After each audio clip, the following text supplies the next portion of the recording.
সবচেয়ে বড় ফরজ কি? আমরা এখানে ভুল করি, নামাজ বলি। সবচেয়ে বড় ফরজ তাওহীদ।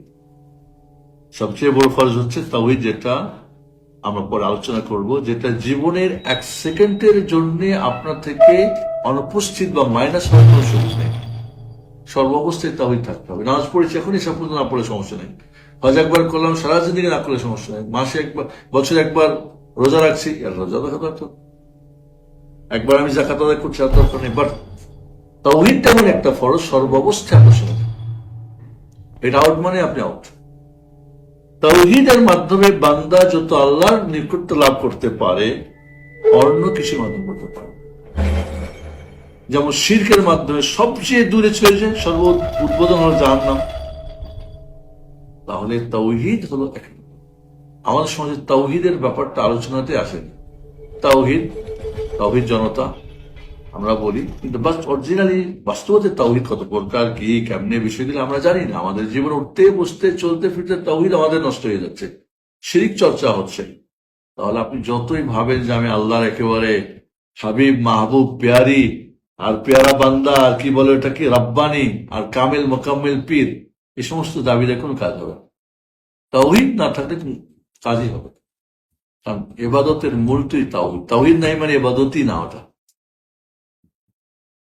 এই জন্য তাওহীদ সবচেয়ে বড় ফরজ। এর আগে আপনাদের বলেছিলাম যে তাওহীদ সবচেয়ে পাওয়ারফুল, সবচেয়ে মূল্যবান এবং সবচেয়ে এটা ওয়াইটফুল। 3টা হাদিস আপনাকে শুনেছিলাম, মনে আছে কেউ?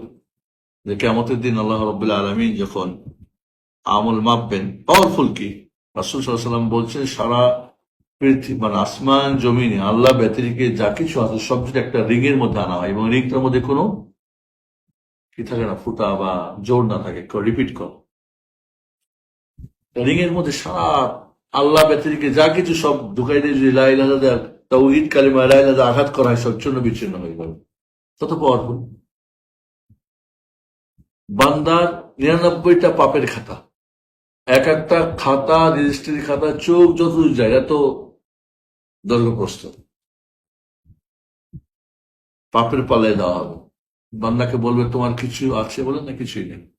আমার কাছে একটা আছে, তুমি একবার লা ইলাহা ইল্লাল্লাহ তুমি পড়েছিলে, বা লা ইলাহা তোমার তাওহীদটা তুই বিশ্বাস করেছিলি, তখন দিবে পাল্লা। বলে বান্দা, আল্লাহ বান্দা বলবে এটাতে কি হবে? তখন দেখা যাবে যে পাপের পাল্লা হালকা হয়ে যাবে, আর নেকির পাল্লা। জাহান্নামীকে আল্লাহ বলবেন, আসমান এই জমিন ভরা যদি তোমার কাছে স্বর্ণ হতো, আজকে তুমি কি জাহান্নাম থেকে মুক্তি হতে চাইছো? বলে হ্যাঁ চাইতো। আল্লাহ বলবেন, আমা আরাদতু মিনকা ইল্লা আইসারা মিন যালিক, এর চেয়ে অনেক সহজ জিনিস চাইছিলাম। আল্লাহ তুশরিকা বিষয়, আমার সঙ্গে শরীক করবে না, তাওহীদের উপর থাকবে।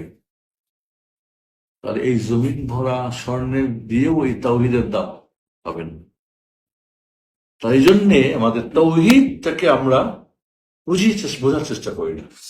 তাওহীদ না বুঝে আমি আর কিছু কাজ আসবে না। এই জন্য তাওহীদের মাধ্যমে আল্লাহ সান্নিধ্য লাভ করা যায়।